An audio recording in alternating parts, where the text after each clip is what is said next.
Morning, guys. Welcome and welcome back to another video.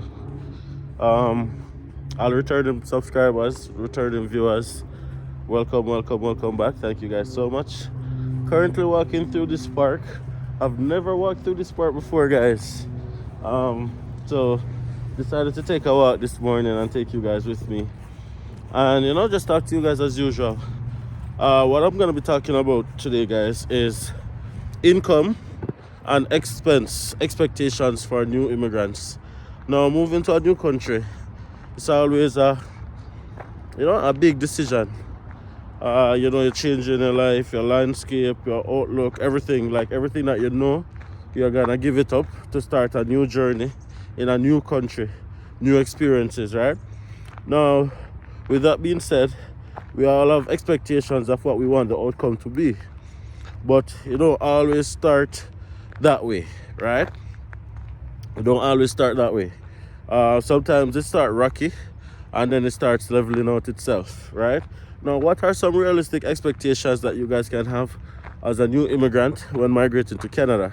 Now, first thing I want to say is this is just based on my own opinion, my own experiences. Everybody's experience can be different. Your experience might have been different than mine, and also what I'm saying is also based on the province of Alberta. I've never lived anywhere else, so take that into consideration as well. Yo, this park is pretty.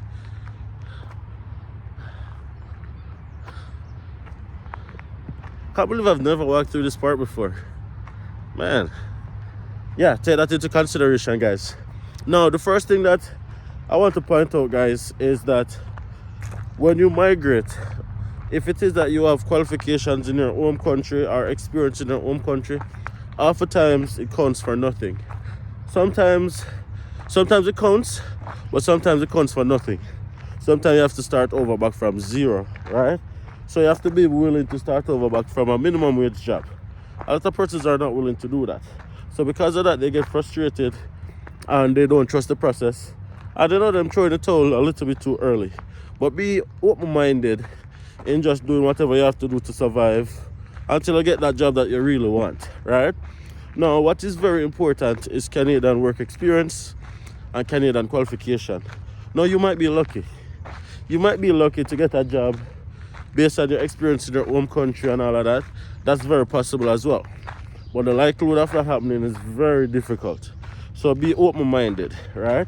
Now, minimum wage jobs depends on the province. In Alberta, a minimum wage job is looking from anywhere between $15 to $17 per hour, right? So that's what is considered a minimum job here in Alberta. $15 an hour to $17 an hour. And that is what the average person earn on their first entry-level job kind of thing. You may be lucky and be getting a $20 an hour depending on the job, right? Because there's lots of jobs there, but it's just to find it, right? So be open-minded, as I said. So if you're an international student or a temporary worker, you're looking at roughly $15 to $17 an hour in Alberta. I point that out. Each province's minimum wage is different, right? Oh man, this park is really pretty. Oh man, right there. I was gonna have a seat, but I don't trust that seat there. Hold on, guys, let me find a seat. It's been a little bit rainy this morning, so all the chairs are a bit wet. But that's okay. Got this dove behind me.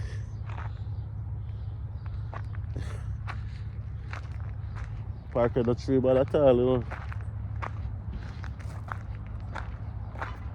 Okay, let's sit right here. Yeah, so the average person earns, average newcomer, that's what you're gonna earn, right? So bear that in mind. Now, on a $15 to $17 an hour, what does that look like for a salary? Now, the other thing is 99% of employers here in Alberta pay every 2 weeks, right? You hardly have employers who pay monthly, but there are some who pay monthly and a few that pay weekly. But 99% of employers pay every 2 weeks. So you get a bi-weekly or a bi-monthly salary, right? Which means Bi-weekly mean every 2 weeks. Bi-monthly mean the 15th and the ending of the month, right? So every 2 weeks thereabout, you're expecting to get a salary. Now on a $15 to $17 an hour, you're looking at anywhere between say $1,100 to $1,300 per month take home after tax, right? So $1,100 to $1,300 Canadian dollars per every 2 weeks. So for the month, you're looking at roughly $2,500 give and take as a regular minimum wage job, right? So that's after tax as well. That's after tax, after deductions and stuff like that. You're looking at roughly $2,300 to $2,500 per month, which is decent income. Now, when you look at that income, you're gonna measure that. You're gonna measure that based on your expenses, right? Now, I've done a lot of videos where I talk about the cost of living and also like the cost for housing and stuff like that. But quickly, if like here in Grande, Prairie, for example, and most places in Alberta seems to be very similar, you can get a 1-bedroom apartment from anywhere between $800 to $1,100 per month. I can get a 2-bedroom from anywhere between $1,000 to $1,400 per month. Of course, you can get it more expensive if it is that you want the premium top end, but I'm talking about the average, right? So if it is that you're paying $1,400 or $1,300 for a 2-bedroom, oftentimes it comes with all amenities or some amenities in terms of it covers most utilities like heat, water, some places power, and the only thing you'd have to pay for is probably internet. So while some places, like say for example, an apartment might charge you $1,200 for a 2-bedroom, and you might have to be paying water. Well, I don't find an apartment that you have to pay your own water, but you might have to be paying your own power, for example. And that is probably for an apartment that's probably like $80 per month or $100 per month, depending on how much you use. So all the expenses aside, living expenses that is, you're looking at roughly say $1,600 a month. Don't include grocery, don't include traveling, don't include any other personal expense that you might have like loans, whatever the case may be. So on a minimum wage job, you're looking at roughly $2,500. Living expenses, you're looking at roughly $1,500 to $1,600 per month, as in a roof over your head, all the bills are paid. It doesn't include groceries. Now groceries for a single person can cost you like probably $300, $400 a month. I don't think a single person should be eating more than that, but if it is that you have a family, it might cost you more. But also, if you have a family, like say for example, if you have your spouse here, then your spouse might be working also, and then that $2,500 that you're earning now becomes double. So now you're earning a potentially $5,000 per month. Same $1,600 living expenses, groceries, stuff like that, and you still have like $2,500 they're about to save. Now that is the ideal thing. But a lot of persons make this journey on their own, and that is the truth. And persons always wonder if it is that they come as an international student, if they're going to be able to work enough to cover their school fee for the next term, for the next year, and stuff like that. Now, many persons have done it before, so you can do it too, but it's going to be tough, right? What you're going to have to do is, for example, if you can only work 20 hours throughout throughout the semester when school is in session, then you'd have to double up your job in the summer and in the winter break. Like in the summer, you get break from April all the way up to September. Work 2 jobs, double your income, right? So pretty much you and by yourself, you're now working like $4,500 for the month, right? And then your living expenses is the same, and then everything else goes into saving. So by the end of the summer, if you save $3,000 or if you save $2,500, you're looking at roughly $10,000, right? So that's just for the summer. And then what you can do is to just pay per semester, and then you do the same thing in the winter break, and then you just do it a way there. That's a way that you can do it. So it's very possible, but it takes a lot of hard work and a lot of dedication. Now, what I would say to all new immigrants who are coming to Canada, being in the financial industry myself, is when you land, focus on 2 things. Focus on saving and building your credit, right? Those are 2 vital things that's going to help you in the long run as you matriculate into the Canadian society, into the Canadian lifestyle, into just becoming a Canadian citizen ultimately, right? So focus on saving and focus on building your credit. Those are 2 vital things. Now, a lot of banks have a lot of newcomer programs where you don't pay a fee for 2 years, you don't pay a fee for a year, you get access to newcomer credit card, stuff like that. Now, the access to credit is so easy that a lot of immigrants burn themselves before even getting a good platform. So you have to be very careful not to overexpose yourself to too much credit, because the accessibility is there, especially as a newcomer where you don't have any credit as yet. Persons are going to try and give you credit, as much credit as possible. But bear in mind that it all adds up. It all stacks up, guys. It stack up. I promise you it stack up. So don't overexpose yourself. Just get a credit card and get a phone plan that you're going to need, and that should be it, right? Now, it depends on your own unique circumstances as well. Like, for example, when we came to Canada, my wife and I, we didn't come with much money. So we had to credit most of our furniture at that point in time, right? Because we had to get an apartment a lot sooner than we had bargained for. That was only working at the time. We never have much leverage, not much extra cash, lucrative cash. So we had to credit our furniture, like an hire purchase kind of thing. Now, well, we take it and then pay for it over time.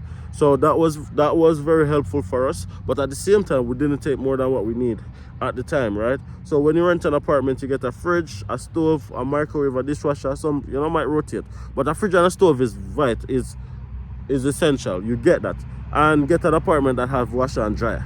So if you have a fridge and a stove already in the apartment, and you have a washer and a dryer, the only thing you're really gonna need is a bed, right? I'm talking about a single person now. Only thing you're gonna need is a bed. And then probably over time you start acquire other stuff for your own comfort, like probably a couch, a TV, stuff like those. But those things are secondary, really. Only thing you need is a bed and probably a little table. And yeah, you take your time and you build a thing and build a thing. Also check out Facebook Marketplace. Don't necessarily think of buying things new when you just come. When you just come, you're trying to get a foundation, you're trying to get a platform to propel yourself to the future, right? So you don't want to be overspending on like new furniture, expensive furniture. Well, I'm talking about the average person, not the person who have enough money to can do whatever they want to do. And I keep saying that because ultimately I'm talking about my experience and the experience for the average new immigrant. Now, if you have enough money to do whatever you want to do, ignore this video, just smash a like and go on, right? But talking to the average persons, you can check out Facebook Marketplace. Kijiji is a good place to start as well. You can get second-hand furniture or used furniture in very, very, very good condition, excellent condition, and even some of the stores have some used furniture that them resell. Like, for example, they give it to persons and layaway or hire purchase, and like they didn't pay it and then go back for it, still in excellent condition, and themselves for a fraction of the price. So you can check out that as well. So check out the stores, used furniture section, check out like Kijiji, check out Facebook Marketplace. There's so much online buy and sell sites that you can check out in Canada that definitely can furnish out a house for a fraction of the price, right? And remember now, you're just thinking of getting a start. You're thinking of just getting a start. So you have to think that way. You have to think that way, right? And also I always say, like, if you're an international student, don't over invest. Don't buy more than you need. Because at the end of the day, yeah, I see it is getting cold because it's wet. Let's go back on a walk. Yeah, don't over invest in buying too much furniture than you need, because at the end of the day, what's gonna happen is you don't know where the opportunity is gonna come from for you to get permanent residency. You might have to move to another city, and some people might have to end up move to another province, right? We don't know. So you don't want to be stuck with a lot of furniture trying to get it sell and stuff like that, and then you might not get it sell. And you can't move it all right. So just buy exactly what you need while you're a student, and then after you're done with school now, and your postgrad, and looking forward to PR, then you can start buy a couple little more things, right? And of course, as I said, this is just based on my own experience. I can't tell anybody what to do, but I'm just telling you what I consider to be the smart way of doing it, right? As it relates to buying your first car, there's also tons of options that you can explore. To get second-hand car, you can go on Kijiji. That's a big one here in Canada. Kijiji.ca. Just go look on the city that you're in, and look, persons are always selling cars on there. But what I would like to say is, not because you're in Canada you feel like you are immune to getting scammed. No, use your common sense as well, because scammers exist everywhere and they will scam you. They definitely will scam you. They'll take your money, they'll sell you a car that is not working. It's the same thing. You have to be wise, you have to be smart, you have to test the car yourself, You have to probably get a mechanic to go and look on it. If it is that way, you're buying from a third party, definitely explore all of those options. Use your wisdom, right? Not because we think that Canada is a first world country, which it is, that we're immune to scam. No, we're not. So bear that in mind, right? So use common sense, use wisdom when you're making purchases like cars and stuff like that. But I definitely suggest buying a car second-hand. Third party, you get it a lot cheaper because at the dealership, there's benefits in buying it at the dealership, of course. But at the dealership, they hike up the price because they have to make a profit, right? So you have to bear that in mind as well. Average price for a used car here in Grande Prairie, you can get a good used car for like $3,500, $3,000 if you're lucky.